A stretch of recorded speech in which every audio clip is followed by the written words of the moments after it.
স্বাগত আজকে বাংলাদেশে। আপনাদের সঙ্গে আছি আমি খালেদ মহিউদ্দিন। যোগ করার সময় শেষ মিনিটে প্রতিপক্ষের গোল, বঙ্গবন্ধু গোল্ড কাপ পাওয়া হলো না বাংলাদেশের। ঢাকার মাঠে এশিয়া কাপ ক্রিকেট ফাইনালের শেষ বলের আক্ষেপ যেন দেশ জুড়ে। ফুটবলের নতুন প্রজন্মের এই আকুলতা এবারের আসল প্রাপ্তি, এসব নিয়ে আজকের আলোচনা ফুটবলে। আবার কথা বলতে স্টুডিওতে আছেন জাতীয় দলের সাবেক ফুটবলার শেখ মোহাম্মদ আসলাম, আছেন জাতীয় দলের সাবেক ফুটবলার শফিকুল ইসলাম মানিক, আছেন জাতীয় দলের সাবেক ফুটবলার অধিনায়ক সৈয়দ রুম্মান বিন ওয়ালি সাব্বির, এবং জাতীয় ফুটবল দলের সাবেক অধিনায়ক এবং গোলরক্ষক জনাব আমিনুল হক।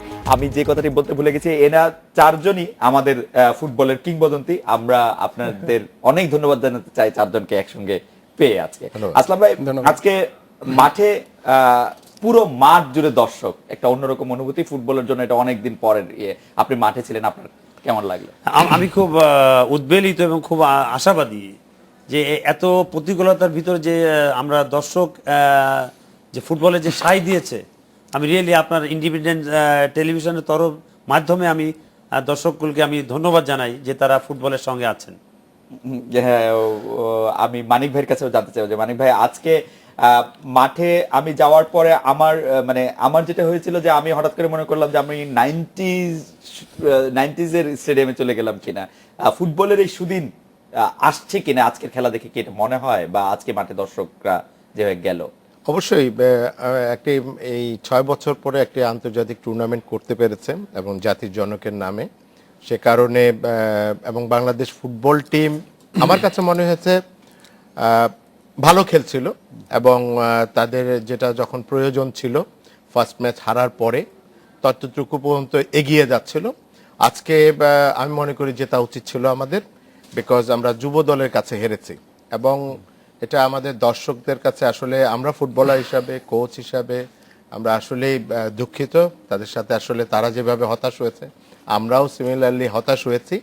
দর্শক মাঠে আসবে এটা তারা প্রতিজ্ঞাবদ্ধ এবং সামনে আশা করি যে অন্যান্য টুর্নামেন্টগুলোতে এবং বাংলাদেশ ফুটবল লিগ যেগুলো হয়, টুর্নামেন্ট হয়, এগুলোতে যাতে দর্শকরা আসেন আবার আমাদের ফুটবল মাঠে এবং আমাদের ফুটবলকে প্যাট্রোনাইজ করার কিন্তু দর্শক করেন, স্পন্সররা করেন, অফিসিয়ালরা করেন, দর্শককে কিন্তু করতে হবে।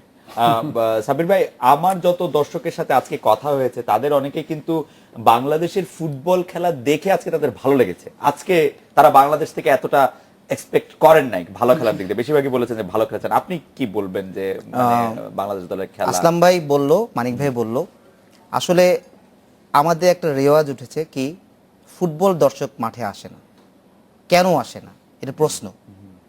তো আজকে প্রমাণ করে দিল যে ফুটবল যদি খেলতে পারি তে মাঠে দর্শক আসবেই আসবে। তার মানে আমরা ওই ধরনের ফুটবল খেলতে পারছি না, যে কারণে আজকে দেশে মাঠে ফুটবল খেলা দেখতে আসে না। তবে আমরা আজকে একটা পর্যায়ে এগিয়েছি বলে আজকে দর্শকরা খেলা দেখেও মজা পেয়েছে।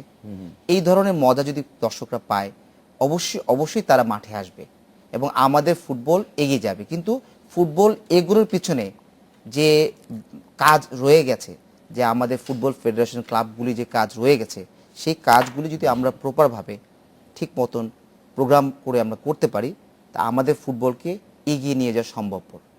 আমিনুল ভাই, আমি ফুটবলের সেই টেকনিক্যাল ব্যাপারগুলিতে আপনাদের সাথে আরো বিস্তারিত অনেক আলোচনা করবো। আজকের মাঠের দর্শক, টুর্নামেন্ট, এই সব কিছু নিয়ে আপনার মূল্যায়ন কি? ধন্যবাদ আপনাকে। আসলে আমি যেটি বলতে চাই যে বাংলাদেশের ফুটবলের গৌরব কখনোই হারায়নি এবং এটির যে বহিঃপ্রকাশ সেটি কিন্তু আমরা আজকে দেখেছি এবং আমরা বিগত সময় প্রায় শুনে এসেছি যে বাংলাদেশে বোধহয় সেই আগের ফুটবলটাই নেই, ফুটবলের এই দর্শক জনপ্রিয়তা হারিয়ে গিয়েছে। সেটি আসলে আমি কখনোই মেনে নেইনি। কারণ হচ্ছে যদি আমাদের দেশে যদি আমরা প্রতিনিয়ত যদি প্রতি বছর ভালো টুর্নামেন্ট আয়োজন করতে পারি, অবশ্যই আমাদের বাংলাদেশের দর্শকরা তার খেলোয়াড়দেরকে উৎসাহিত দিতে অবশ্যই মাঠে আসবে। সো সাব্বির ভাই, মানিক ভাই এবং আসলাম ভাই যেগুলি বলেছেন আমি তাদের সাথে একমত। শুধু আমাদের একটি জিনিস দরকার, সেটি হচ্ছে যে প্রতি বছরই যাতে আমরা আন্তর্জাতিক যদি ভালো টুর্নামেন্ট আয়োজন করতে পারি, বছরে যদি আরও বেশি ইন্টারন্যাশনাল ম্যাচ খেলতে পারি, তাহলে আমাদের যে বর্তমান বাংলাদেশ টিমের যে পারফরমেন্স সেটি কিন্তু আরও অনেক বেশি গতিশীলতা আসবে, অনেক বেশি ইমপ্রুভ করবে তারা। কারণ হচ্ছে আমাদের খুব স্বাভাবিক একটি জিনিস যে আমরা যদি বছরে 2টি ম্যাচ খেলি আর বছরে যদি 10টি ম্যাচ খেলি, তাহলে 10টি ম্যাচের গ্রহণযোগ্যতা এবং প্লেয়ারদের যে মানসিক যেই চাপ মুক্তিটা সেটা কিন্তু অনেক বেশি বৃদ্ধি পাবে, তারা কিন্তু মানসিকভাবে অনেক বেশি স্ট্রং হবে। সো এই ধরনের টুর্নামেন্ট আমি বলতে চাই যে বাংলাদেশে যে আজকে দর্শক প্রমাণ করেছে যে বাংলাদেশে স্টিল ফুটবল সবচেয়ে জনপ্রিয় খেলা। সো সেটিকে যদি আমাদের যারা কর্মকর্তা আছেন তারা যদি সুদূর প্রসারী চিন্তা করেন, তাহলে হয়তো এটাকে কাজে লাগাতে পারবেন। না হলে আমার মনে হয় যে আলটিমেটলি আমরা সবসময় বলে থাকি যে একটি টুর্নামেন্ট আসছে, এটি থেকে যদি আমরা ভালো রেজাল্ট করতে পারি, এটিকে ধরে আমরা বাংলাদেশের ফুটবলকে এগিয়ে নিয়ে যেতে পারবো। আসলে এটি শুধু কথার জন্য কথা বলা হয়, আসলে এটার আদতে কোনো কাজই হয় না। সো আমি রিকোয়েস্ট করব বা দেশবাসীর পক্ষ থেকে জানাতে চাই যে যারাই দায়িত্বরত আছেন, আপনারা এই দর্শকদের যে চাহিদা, এই যে আকাঙ্ক্ষা, এটিকে কাজে লাগিয়ে বাংলাদেশের ফুটবলকে কিভাবে আপনারা আরো সামনের দিকে এগিয়ে নিয়ে যাবেন। আসলাম ভাই, আমরা সবাই ফুটবল খেলাটা ভালোবাসি, এটা বাংলাদেশের সব লোকের বলা, কিন্তু কেরিয়ার হিসাবে ফুটবলার হওয়াটা বাংলাদেশের জন্য কতটা দুরূহ এবং কতটা আকর্ষণীয়, আপনার কাছে কি মনে হয়, এটা সম্ভব? সকল কিছু মিলিয়ে যদি বলেন। ক্যারিয়ার হিসেবে আমি মনে করি যে আমাদের প্লেয়াররা খুব দ্বিধাদ্বন্দ্বে থাকে, কারণ আমাদের সময় যেটা ছিল ঠিক ওই পর্যায়ে যদি আমরা চিন্তা করি, আমাদের সময় কর্পোরেট ব্রাঞ্চগুলো ওরা এগিয়ে এসেছিল। আমি ফুটবল খেলে আমি একটা চাকরি পেয়েছি, আমি কাস্টমসে চাকরি করি। এই যে আমার ক্যারিয়ারটা যে একটা ফুটবলের মাধ্যমে একটা সুদৃঢ় একটা জায়গায় আমি যেতে পেরেছি, এই ধরনের আমি আমার মতে আমি আপনার মাধ্যমে বিএফএফ এর আমাদের এখন দায়িত্ব যদিও বাড়িয়ে দিয়েছে অনেক এই আজকের টুর্নামেন্টে, কারণ আমাদের মাঠ পর্যায়ে প্রচুর কাজ করতে হবে, বাঞ্চ অফ প্লেয়ার প্রডিউস করতে হবে আমাদের। পাইপলাইন যদি আপনার স্ট্রং হয়, কোয়ালিটি প্লেয়ার ডেফিনেটলি বেরোবে। সো ওই মাঠ পর্যায়ে, জেলা পর্যায়ে যদি আমি ভিগোরিয়াসলি আমরা এই প্রোগ্রামগুলো আমরা দিতে পারি, এজ লেভেল বলেন, আন্ডার 19 বলেন, এই জাতীয় চ্যাম্পিয়নশিপ যেটা হতো, এটাও যদি আমরা করি, তাহলে দেখা যাবে আমার পাইপলাইনে অনেক প্লেয়ার আসতে থাকবে। সো এই জায়গাটা আমাদের ভীষণভাবে কাজ করতে হবে।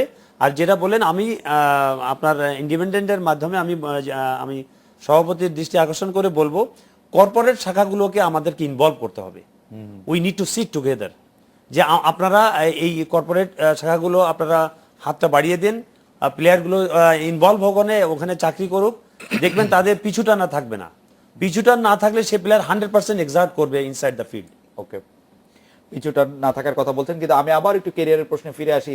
মানিক ভাই, ফুটবলকে কেরিয়ার হিসেবে নেওয়া এখন কতটা ঝুঁকিপূর্ণ বা কতটা আকর্ষণীয়? আমি যদি একদম বাবা মার পার্সপেক্টিভ চিন্তা করি যে তিনি তার সন্তানের ফুটবলার বানাতে চাইবেন কিনা সত্যিকারের ফুটবলার? অবশ্যই আমি মনে করি বাংলাদেশে দুটি খেলাই আছে, ক্রিকেট এবং ফুটবল। দুটি ক্যারিয়ার বিল্ড আপ করার জন্য আমি মনে করি উত্তম একটি জায়গা এবং অনেস্ট আর্ন। এবং আমি মনে করি যে বাংলাদেশের যে প্রেক্ষাপট, অনেক বেকার ছেলে পেলে আছে যারা ঘুরে, তো ছোটবেলা থেকে যদি ফুটবল খেলাটা খেলতে পারে, আমি মনে করি ক্যারিয়ার গড়া যায়। এবং পাশাপাশি আরেকটি জিনিস, আমি কোচ, আমি প্রায় 17 বছর ধরে কোচিং করছি, কোচিং ক্যারিয়ারও কিন্তু চলে আসছে। ফুটবল ছাড়ার পরে কোচিং ক্যারিয়ারও এখন একটা ভালো জায়গা এবং কোচরাও কিন্তু এখন পারিশ্রমিক পায়। তো আমি মনে করি ফুটবলে যারা ফুটবলার হবে, শুধু ফুটবলার হয়ে শেষ করবে না, তাদের কিন্তু কোচিং ক্যারিয়ারও বিল্ড আপ করতে পারবে। আমি মনে করি যে বাংলাদেশের প্রেক্ষাপটে এই মুহূর্তে অনেক খেলোয়াড়, যারা আমরা যে প্রফেশনাল লিগ দেখি, অনেক খেলোয়াড় ভালো অর্থ পায়। তো আমি মনে করি যে এই জায়গাটাতে এই অর্থটা কিন্তু এমনি যারা খেলছেন বা যারা বেকার আছেন, তারা কিন্তু নরমালি এই টাকাটা আর্ন করা, তার মানে আপনি মনে করছেন যে ফুটবল ক্যারিয়ার হিসেবে নেওয়া একটু শুধু অর্থের জন্য না, এমনি এবং সম্মান আছে, সামাজিক আমাদের যে এটা এখনো আমরা মনে করি যে আমরা সমাজের কাছে এখনো গ্রহণযোগ্যতা আমাদের এখনো আছে। তো আমি মনে করি এখনো যারা ভালো খেলবে, জাতীয় দলে আজকে যারা খেলেছে, অনেককে বাংলাদেশের অনেক মানুষ চেনে এখন, রাইট? সো দ্যাট আমি মনে করি যে সামাজিকভাবেও তারা সামনের দিকে থাকবে। সাবির ভাই, আপনি ফুটবলকে ক্যারিয়ার হিসেবে কিরকম দেখেন? ওয়েল, একসময় তো আমাদের ফুটবল কেরিয়ার হিসেবে চিন্তা করিনি, যেমন আসলাম ভাই, আমরা ভালো ফুটবলার হতে চেয়েছি। পরবর্তী সময় আমাদের সময় যখন এসছে, তখন একটা কেরিয়ার বিল্ড আপের বিষয় এসছে, যে 80 থেকে 90s পর্যন্ত।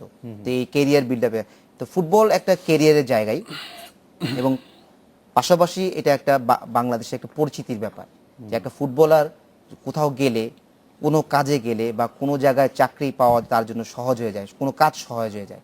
যেখানে মানিক ভাই বলল, মানিক ভাইয়ের সাথে আমার একটা মানিক ভাই আসলামের সাথে একটা মতের পার্থক্য, ওনারা হয়তো বলেন এই জিনিসগুলি, যে একটা প্রয়োজন যে আমরা কিন্তু বাঞ্চ অফ ফুটবলার, কিছু সংখ্যক ফুটবলার পয়সা পাচ্ছি, ভালো লেভেলে পয়সা পাচ্ছি, আর সব লেভেলে, যেমন ধরেন 3rd ডিভিশন থেকে আরম্ভ করে যদি আমি বি লিগ পর্যন্ত ধরি, বি লিগেই যদি স্ট্যান্ডার্ড 10টা টিমের, এভারেজ কিন্তু কেউ 3 লাখ টাকা পায় না। তো আমার স্ট্যান্ডার্ড লেভেল বাড়াতে গেলে বি লিগের স্ট্যান্ডার্ড লেভেল মিনিমাম 10 লাখ টাকা একটা প্লেয়ার হইতে হবে।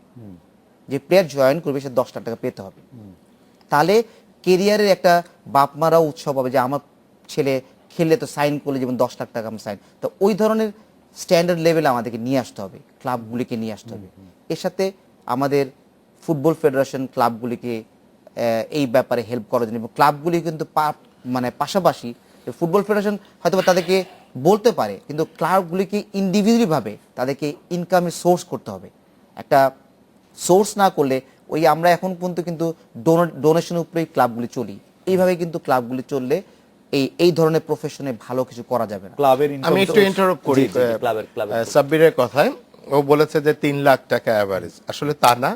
প্রথম 5টি টিম আমি আমার জানা মতে, আমি শেখ জামাল, শেখ রাসেল, মোহামেডান আবাহনী, মুক্তিযোদ্ধা, 5টা টিমকেও যদি ধরি, 100টা প্লেয়ার মিনিমাম তাদের স্যালারি আছে, মানে স্যালারি না, income, yearly income 12 to 15 lakh টাকা আছে ইয়ারলি ইনকাম। না, উনি বি লিগের কথা বলছিলেন। বি লিগই তো, না, এটা আমি বলছি বি লিগ মানে বাংলাদেশ না, বি লিগের সবগুলো টিমের কথা বলছেন আপনি, তো টপ 5 আমি না, আমি- এভারেজের কথা আমি বলেছি। মানিক 3 ভাই, লাখ আমি আমি বলেছি মানিক যে ভাই তারা যে ইনকামটা করে মিনিমাম 12 থেকে 15 লাখ টাকা এভারেজ, মানে এর নিচে না, শীর্ষ 5টা দল নিচে না, এর চেয়ে নিচে। 35 লাখ টাকা পর্যন্ত টপ প্লেয়ার আছে। এইটা বলতে যাচ্ছি, মানিক ভাই যেটা বলেছে, মানিক ভাই তো অ্যাকচুয়ালি প্র্যাকটিক্যালের সাথে আছে। আমি আসলে প্র্যাকটিক্যালের সাথে ক্লাবে মানে ওইভাবেই সম্পৃক্ত ভাবে নাই।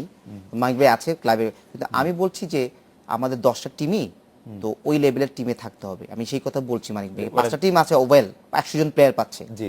তো 100 জন প্লেয়ার পাচ্ছে, তো আমি যদি এবং ইভেন ফার্স্ট ডিভিশন যদি আপনি চেক করেন তাহলে 2 লাখ 3 লাখ টাকাও পায় না। আচ্ছা, তার মানে হ্যাঁ, হচ্ছে যে আপনি তার বি মানে- লিগের কথা বলতে চাচ্ছেন 10টা। সাবির ভাই, আমি এবার আপনার কাছে আসছি কারণ এটা খুব গুরুত্বপূর্ণ প্রসঙ্গ তুলেছেন। আমি একটু আমিনুল ভাইয়ের কাছে জানতে চাই যে আমিনুল ভাই ফুটবল ক্যারিয়ার হিসেবে কেমন, কারণ আপনি সর্বশেষ আপনি মানে রিটায়ার করেছেন, সেটা আমাদের এখনো মনে হয় না। পেশাদার ফুটবল ক্যারিয়ার হিসেবে কেমন আসলে আপনি যদি একটু বলতেন। না, আমি প্রথমে বলতে চাই যে যদি ফুটবলকে কেরিয়ার হিসেবে নিতে চাই, অত্যন্ত ভালো একটি কেরিয়ার আমি বলবো। বাট কেরিয়ার হিসেবে তার বাবা মা তার সন্তানকে কেন ফুটবলকে বেছে নিতে বলবে, সেই জায়গাটি কিন্তু আমাদেরকে প্রস্তুত করতে হবে আগে। সো সেই জায়গাটি কিন্তু আসলে আমি যদি বলে থাকি যে আদৌ কিন্তু সেই জায়গাটি তৈরি হয়নি। আমরা যদি ক্রিকেটের সাথে এক্সাম্পল দেই, ক্রিকেটের একটি যে স্ট্রাকচার তৈরি হয়েছে, তারা জানে যে তাদের প্রত্যেকটি সেক্টর ওয়াইজ তাদের কি করণীয়, তাদের ফিউচার কি, তারা বিশ্বকাপ ফুটবল খেলবে, বিশ্বকাপ ক্রিকেট খেলবে তারা।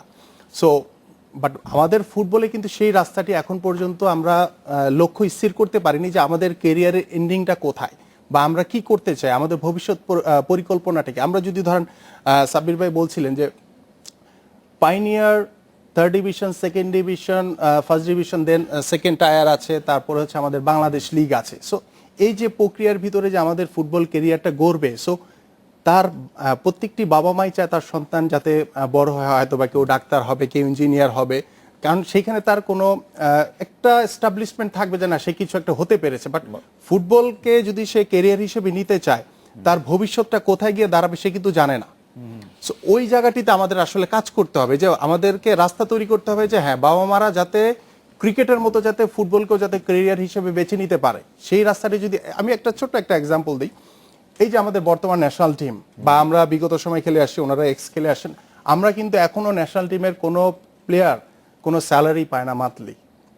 সো এইখানে যদি আমরা প্রফেশনালিজম না আনতে পারি, সো ওয়াই আমাদের প্লেয়াররা বা সাবির ভাই, এই কথা কি ঠিক? আসলে ন্যাশনাল টিমের প্লেয়ারদের কোনো ইয়া নেই, মানে কি আপনাদের সময় হ্যাঁ, it is আমাদের true. সময় তো আমি আমার ওদের সময় 16-17 বছর ক্যারিয়ারে নট এ সিঙ্গেল আমরা ক্রিকেটের ক্ষেত্রে যেরকম প্লেয়ারদের সঙ্গে চুক্তি আছে এরকম নাথিং, কিছুই নেই। আমরা জাস্ট আমরা অবশ্যই এই ব্যাপারে তাহলে আপনি আমিনুল ভাই খুবই গুরুত্বপূর্ণ ইয়ে তুলেছেন। আমরা একটা বিরতি নিয়ে আসি, এই ব্যাপারে আপনাদের মতামত মন্তব্য আমরা একটু শুনবো। আমরা একটা বিরতি নিয়ে ফিরছি আপনাদের কাছে।